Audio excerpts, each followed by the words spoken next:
So, Kristian Carranza, you are a former candidate, and you're still going to be running for district House 118. That's 118, right. I, right? I ran last year and I just relaunched my campaign this summer. So back in this past June, I said, I'm ready for it. I'm ready to do it again. This is bigger than one election. This is about making real change for my community. So I'm ready to get back to it. Okay. So, you went up against John Luan, right? That's right. He was the Republican candidate. And this district is unique in San Antonio. Can you explain how this district kind of works when it comes to mapping? Because it's kind of all over the place. It is. It is. So it's a very gerrymandered district, right? After the 2020 census, the map in 118 was targeted this district, and they used classic gerrymander tactics to crack and pack Okay. the district all throughout. So if you were to look at a map of Bexar County, it looks like a backward C. Okay, Right? okay. So it's all within Bexar. It's the part of the south side that I'm from, the Harlandale area. It's the southern rural areas, so like Somerset. It goes all the way out towards like far east side, like think like East Central ISD area, like Von Army, Elmendorf, and then it goes all the way up to where we are right now, Right. the northeast. It goes up to IKEA, so all right there on 35, and then a little bit further up. So Yeah. there's some Live Oak, there's some Converse. And we're actually just past IKEA. It kind of goes out further than Yeah, that's IKEA. right. That's right. Yeah, it's. I mean, it took me 52 minutes to get here. In the same district. In the same district. And it's funny because I knocked the entire district when I ran last year. I knocked 10,000 doors, so I knocked 10%. We knocked on 100,000 doors, so I knocked Right. on 10% of that. And the conversations absolutely look a bit different as we get more to the northeastern part of the district. But people really, I really listened to what folks wanted, and it sounded to me like people really want change and they want real leadership. And it was a really close election. It was the closest state house race in all of Texas. So there are definitely a lot of people who want to see that change. So when I met you, I was actually voting that day. I think it was the last day to vote. It was at the Judson Library. You waited until the last day to vote, I don't know, Rob? was it the last day when you were there? I was there every day of early voting. Yeah. I couldn't remember. And Or it was the election last day. day of early voting. It was one of the two. I remember it was a long line. That was a very busy polling location, but I want to say it was during early voting.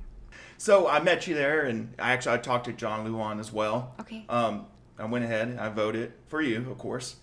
I got to vote for you. When it was all said and done, John Luan was the one that won the election, and I believe it was very close. What was the margin? It was 3 points. 3 points. Yeah, so about 2,700 votes. It was the closest state house race. So there were a lot of other what we call challenger races. So like, you're going up and against an Right. incumbent. There were a lot of other challenger races that people were keeping their eyes on that, were definitely being well funded and had really amazing candidates, really amazing Democrats. But those seats lost by like 7 points, Okay. like 5 points. And this was the only seat that kept the same margin from the cycle previously, and I think that's because our message broke through. I'm on the 6th page of the ballot, and Right. we outperformed the very top of the ticket, Vice President Harris, in every single precinct, which is insane for a first-time state rep candidate. So are you saying that you're more popular than former vice president? Absolutely not. She has 100% name ID. At least with the maybe folks here in San Antonio. Well, I worked really hard. I'm really proud to say this. I was a really hardworking fundraiser on my campaign. I have a lot of work ethic, and we raised more than any other first-time state rep candidate has ever done it before in Texas. And we kind of reimagined what a state house race can look like.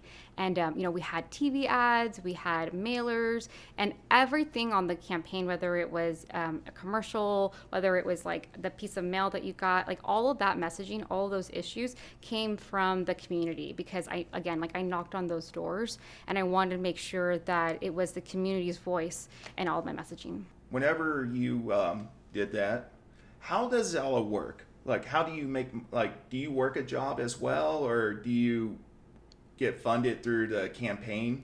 Some campaigns, so some candidates will fund themselves through their campaign. I did not. So I've been doing political work for the last 10 years as a community organizer. Okay. And so I was doing projects here and there all throughout the campaign, and I still am, as a way to supplement my income. Okay. So when you're a community organizer, I know there's people maybe are interested in it. What exactly do you do and how do you get into that field? Is it like a contracted work or do you work consistently for an organization? So, how I got involved in community organizing, I just fell into it. I mean, really. And it's funny because I work with a lot of really amazing people who, maybe they studied political science in college and they always knew, like, I'm going to work campaigns. Growing up on the South Side, nobody was coming to our door, like knocking on the door and being Right. like, hey, are you going to be voting in this election? Like, so I didn't really have like a concept for what campaigns were. And so really, like, when I say I fell into it, I really did. It was the summer of 2013. And I remember I voted for Obama and I voted in the Democratic presidentials. And I knew I voted Democrat because my mom was like, we're too poor for you not to be a Democrat. But I remember I saw this tweet from President Obama summer 2013, and he said, something special is happening in Austin tonight. Hashtag stand with Wendy. And I was Right. like, who's Wendy? And I went to this, it was a YouTube link live stream, and it was then State Senator Wendy Davis in her pink tennis shoes Okay. filibustering for so many hours by the time I started watching. And I was in my bedroom here in San Antonio. I was sitting on the floor. I had my back against my bed, and I was like on my laptop, like watching this.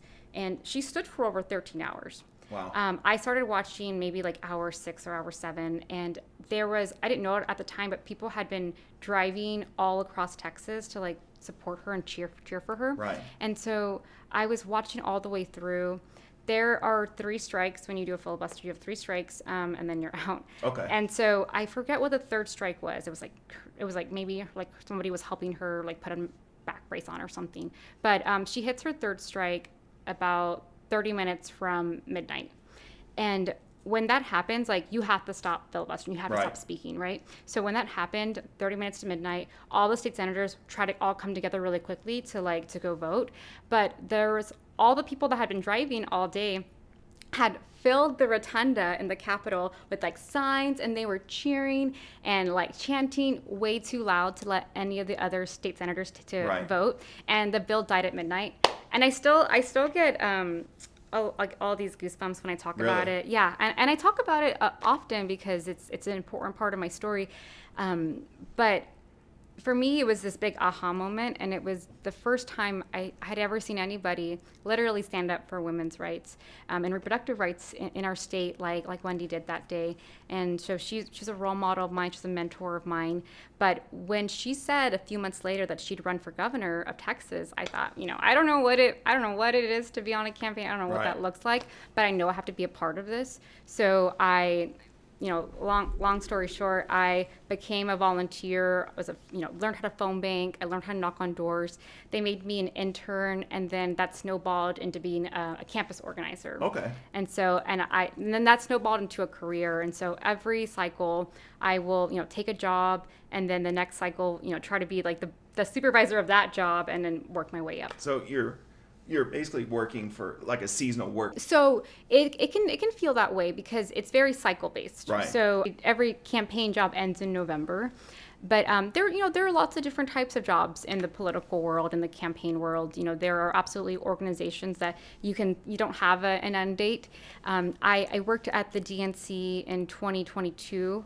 I was really proud and I was in a really high role. It was one of those kind of like imposter syndrome moments of like, oh my gosh, like they're really going to let me do this. But Right. it was an amazing job opportunity, and I got to live in DC. I was working directly with the White House. I got to work directly with the Vice President, with President Biden, and it was probably one of the most empowering experiences of my life. But a lot of what I did was I got to advocate for resources for about 42 states in the U.S., and one of those was Texas. Okay. And so you better believe that I made sure that my home state got a lot of resources that cycle. Okay, that's awesome.